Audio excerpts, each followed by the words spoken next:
لا الہ الا اللہ پڑھ لا الہ الا اللہ۔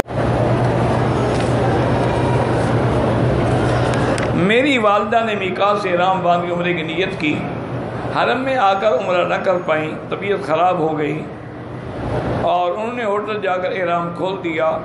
دم دینا بالکل عمرہ بھی کرنا پڑے گا، دم بھی دینا پڑے گا۔ بچوں کا کھیل تھوڑا ہے کہ جب چاہو باندھ لو اور جب چاہو کھول دو۔ بیمہ پالیسی حرام ہے۔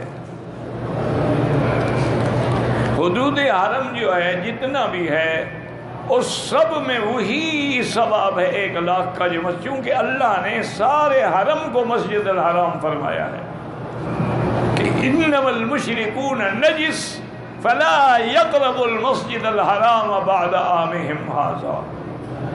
اسی طرح فرمایا کہ حج قران اور تمتع ان کے لیے ہے، ذالک لمن لم يكن اهله حاضر المسجد الحرام، تو سارا مسجد الحرام سب میں ثواب ملتا ہے 1,00,000۔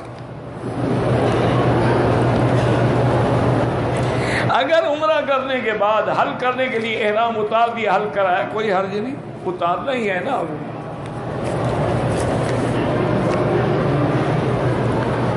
کسی نے احرام کی حالت میں اپنے سر کا آدھا ماتھا مڈھایا، کپڑے گھنٹے کے بعد پھر نائی سے مڈھایا، ٹھیک ہو گیا، کوئی دم نہیں ہے۔ پہلے خود بیچارے نے کوشش کی، پھر نائی کے پاس چلا گیا۔